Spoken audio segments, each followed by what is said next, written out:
Seigneur Dieu Tout-Puissant, je rends gloire à ton nom, Seigneur mon Dieu, mon roi, pour l'ambassadrice que je suis aujourd'hui. Ambassadrice du royaume des cieux sur terre. Ambassadrice de Dieu pour annoncer au peuple la bonne nouvelle.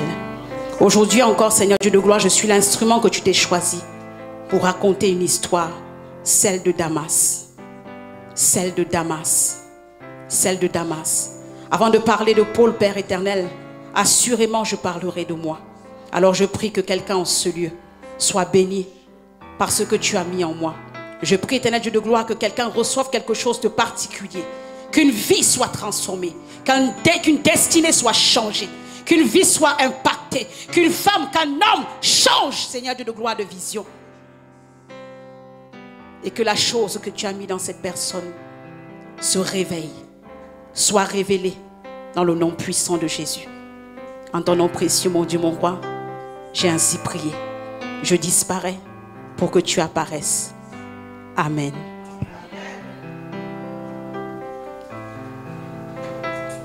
Alléluia. Nous sommes à Damas. Ce qu'il faut savoir, c'est que avant d'arriver à Damas, il y a l'avant-Damas. Et une fois arrivé à Damas, il y a l'après-Damas. Damas, c'est un carrefour. Damas, c'est un endroit où il y a quelque chose qui se passe, où il y a une rencontre qui a lieu. Damas. Paul, dans le livre de Actes 26, à partir de 9 à 12, Paul nous dit qui il était avant Damas. Parce que chacun d'entre nous, avant d'arriver à Damas, nous avions une identité. Paul nous décline son identité, il nous dit qui il était avant Damas. C'est ainsi qu'il dit, pour moi, j'avais cru devoir vigoureusement lutter contre le nom de Jésus de Nazareth. Pour lui. Ça veut dire qu'avant Damas, Paul marchait selon ses désirs. Paul marchait selon sa volonté. Paul marchait selon ce que lui, il avait envie de faire et de réaliser. C'est pourquoi il dit pour moi. Moi aussi, avant Damas, je marchais comme je voulais. Je faisais ce que je voulais. J'agissais comme j'avais envie d'agir.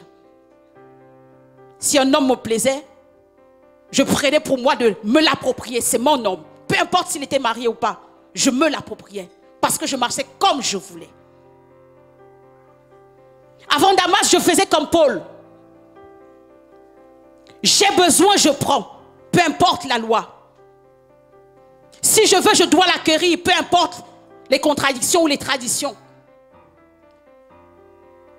Avant Damas, Paul dit, j'agissais comme je voulais. Toi aujourd'hui, certainement il y a des choses que tu fais comme toi tu veux. Tu t'habilles comme toi tu veux. Tu marches comme toi tu veux. Tu penses comme toi tu veux. Tu agis comme toi tu veux. Si tu es encore dans ce genre de figure, je veux t'annoncer, tu es avant Damas. Amen. Et Paul continue en disant,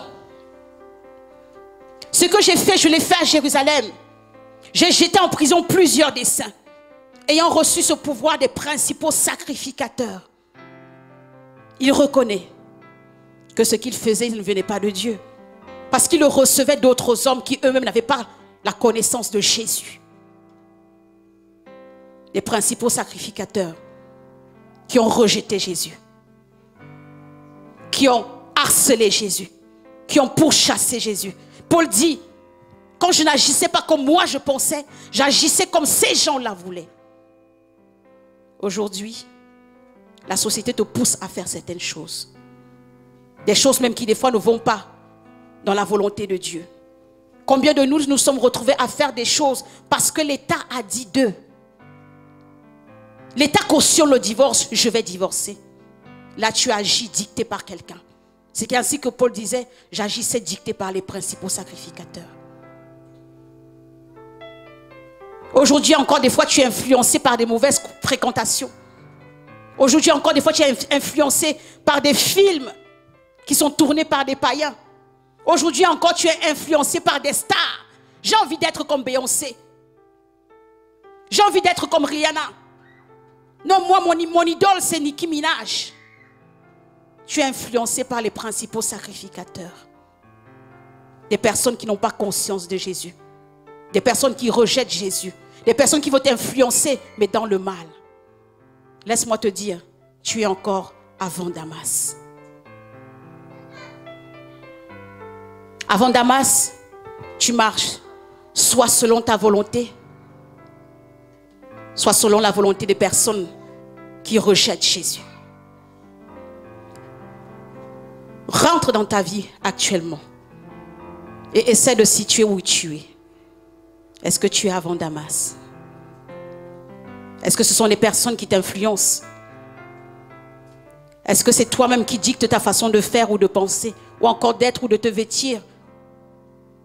Si c'est le cas, tu es avant Damas. Mais ce qui est bien, c'est que dans le parcours de Paul, à un moment donné, il dit qu'il arrive donc à Damas. Paul est arrivé à Damas. Et là, au verset 13, Paul dit, vers le milieu du jour, ô roi, je vis un chemin resplendir autour de moi et de mes compagnons, une lumière venant du ciel et dont l'éclat surpassait celui du soleil. Paul reconnaît que là, il arrive à un lieu qui est étrange. Est-ce que vous vous imaginez actuellement une lumière qui est plus éblouissante que la lumière du soleil? Paul arrive à Damas. Et il y a une rencontre qui se fait. Une rencontre pas comme les autres. Une rencontre différente. Une rencontre qui, dès qu'il est dans cette présence-là, il sent que c'est quelque chose de différent. Une lumière qui surpasse le soleil. Et Paul continue en disant que il n'a pas eu d'autre choix que de tomber par terre. Paul est tombé. Paul est un guerrier. Paul était le bras de guerre des principaux sacrificateurs. Quand il fallait tuer, quand il fallait chasser, quand il fallait pourchasser, quand il fallait harceler, c'est Paul qu'on envoyait. Mais Paul dit, devant cette lumière, je n'ai pas eu d'autre choix. Je suis tombé par terre. Imaginez le géant de votre famille se retrouver par terre. Imagine l'enfant de ton quartier se retrouver par terre. Imagine le sorcier de ton village se retrouver par terre. C'est ce qui s'est passé à Damas. Paul était par terre. Un guerrier, un soldat se retrouvait par terre. Et pourquoi il était par terre? Parce qu'en fait, il avait rencontré Jésus. La Bible déclare, tout genou fléchit et toute langue confesse que Jésus-Christ est Seigneur. Devant Jésus, tu n'as pas le choix. Devant Jésus, tu n'as aucune autre opportunité. Devant Jésus, tu ne peux rien faire d'autre si ce n'est de fléchir. Paul est tombé. Et moi, ce jour-là, j'étais dans cette salle de veillée de prière. Cet homme de Dieu me parlait de Jésus. Je vous assure, je n'ai rien compris. J'ai commencé à pleurer. J'ai pleuré toutes les larmes de mon corps. On m'avait déjà parlé de Jésus, mais ce jour-là, c'était Damas pour moi. Parce que j'entendais parler de Jésus comme jamais avant. Je me suis retrouvée par terre, je pleurais. Toutes les larmes de mon corps sortaient. Je me sentais impure, je me sentais indigne, je me sentais insoumise, je me sentais impropre. Parce qu'on m'avait parlé de Jésus. Ça, c'est à Damas. Il y a peut-être certaines personnes aujourd'hui qui sont à Damas. Tu es là. Tu vois comment ta vie est en train de changer. Tu vois comment tu es en train de lutter contre des décisions bonnes et des décisions mauvaises. Tu vois comment ta façon de penser, ta façon d'agir change. Tu ne sais pourquoi. Laisse-moi te dire, tu es à Damas. Parce qu'à Damas, tout ce qui est mauvais en nous a envie de sortir. À Damas, tout ce qui est impur en nous ne peut point résister. Paul n'a pas pu résister. Moi-même qui vous parle, je n'ai pas pu résister. Tout ce qui est impur t'est désormais révélé. Parce que désormais, tes yeux sont ouverts. À Damas, la créature rencontre le Créateur. À Damas, l'homme impur est conscient qu'il est impur. À Damas, la femme souillée sait qu'elle est souillée. À Damas, la situation dans laquelle tu vis t'est révélée. Avant Damas, tu ne savais pas. Avant Damas, tu pensais que c'était comme ça qu'il fallait vivre. Avant Damas, tu faisais ce que tu avais envie de faire. Mais à Damas, tout est révélé. Le voile tombe. Et Jésus vient à toi. Et quand Jésus vient, il ne peut pas siéger dans un corps qui est impur. Il est obligé de te révéler ta véritable identité.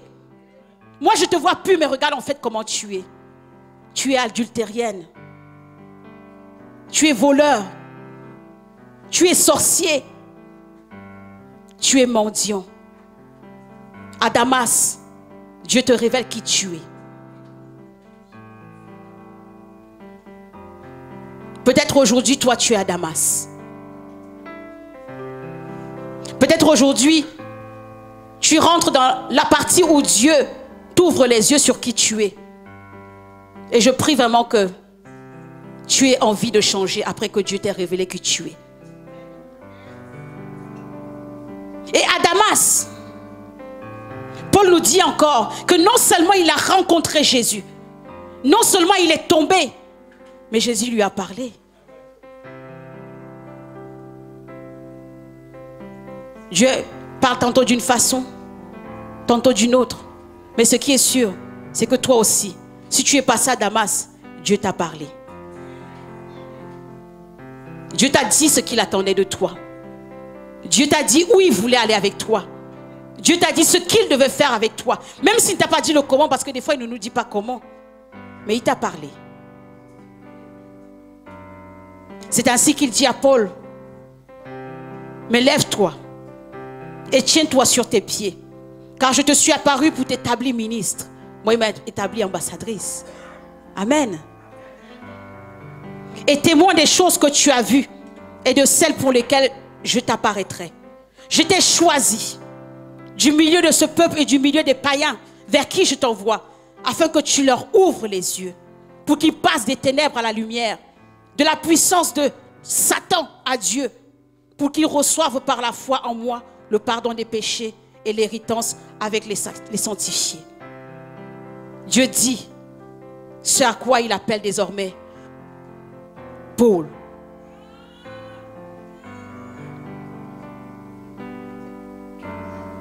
Oui, tu as une mission. Vous savez, quand on vit dans le monde, on ne sait pas ce pourquoi on est venu sur terre. Mais la Bible dit, je te connaissais déjà. Bien avant que tu ne sois dans le ventre de ta mère, je t'avais déjà établi. Ça veut dire que quand tu viens sur terre, tu as un but pour lequel tu es sur terre. Tu n'es pas sur terre pour être sur terre. Dieu t'appelle à faire quelque chose. Dieu t'appelle à une mission. Tu as une vocation qui est en toi. Mais tant que tu es dans les ténèbres, tu n'es pas conscient de cet appel.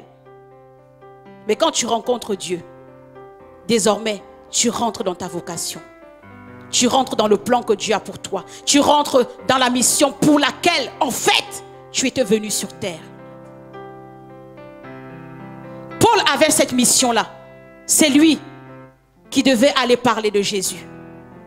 C'est lui qui devait aller annoncer la délivrance. C'est lui qui devait aller annoncer la résurrection de Christ.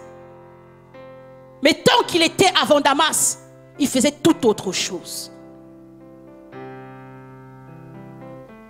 Mon frère, ma soeur,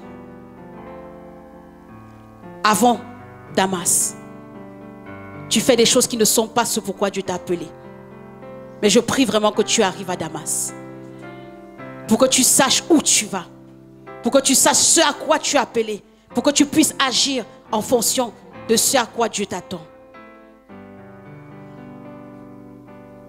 Après Damas, il arrive l'après Damas.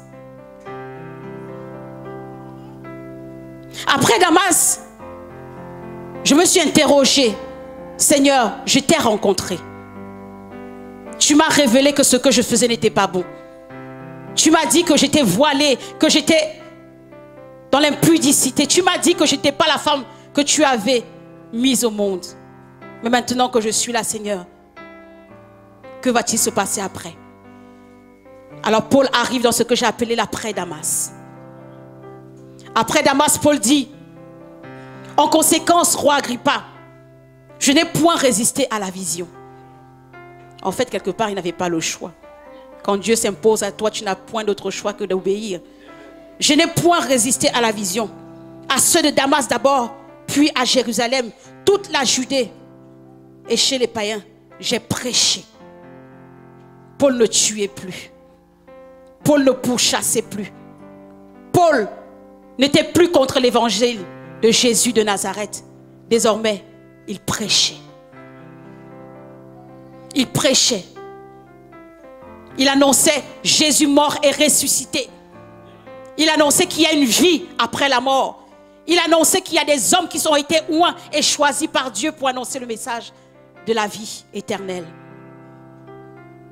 Moi, après Damas, me voici devant vous. Me voici devant vous, tenant un micro, vous annonçant que Paul est passé d'avant à Damas jusqu'après Damas. C'est ça la vie nouvelle. La vie nouvelle, c'est voir une femme qui était tordue, une femme qui était perdue, revenir sur le droit chemin et annoncer Christ. Je suis la preuve vivante de la vie nouvelle en Christ. J'ai eu un passé, j'ai eu un pendant et je suis là devant vous. Toi aussi, tu as un chemin avec le Seigneur. Si tu es là, c'est parce que le Seigneur t'a choisi. Si tu es là, c'est parce que tu as une pierre à porter à l'édifice. Si tu es là, c'est parce que tu as quelque chose à faire. Je pourrais faire tout ce que je veux, mais je ne ferai jamais aussi bien que toi. Je pourrais dire tout ce que je veux, mais je ne le dirai jamais de la même façon que toi. Parce que toi, dans le plan de Dieu, tu es particulier et tu es particulière. Moi, j'ai des personnes qui m'écouteront. Mais il y a des personnes qui ne sont destinées qu'à t'écouter toi. Et pour cela, il faut que tu arrives après Damas. J'appelle un frère à une sœur et une sœur. Change de voie. Accepte d'être brisé. Accepte d'être rejeté. Accepte d'être écrasé. Mais désire arriver à l'après Damas. Après Damas, c'est une nouvelle vie qui s'offre à toi. Une vie où une créature a rencontré son créateur. Et quoi de plus beau? Et c'est tellement beau que Paul, quand il parle, il dit, tout ce que j'ai pu connaître avant, c'était de la boue. J'ai connu des hôtels de luxe. J'ai connu des stars. J'ai connu des hommes qui avaient de l'argent. Mais je vous assure, aujourd'hui pour moi, c'est de la boue. J'ai été dans des pays, j'ai voyagé parce que je désirais voyager. J'ai rencontré des hommes qui couraient après moi parce que c'est ce que je voulais faire. Mais je vous assure, depuis que j'ai rencontré Jésus, peu importe si je reste au sablon du lundi au samedi, la gloire de Dieu me suffit.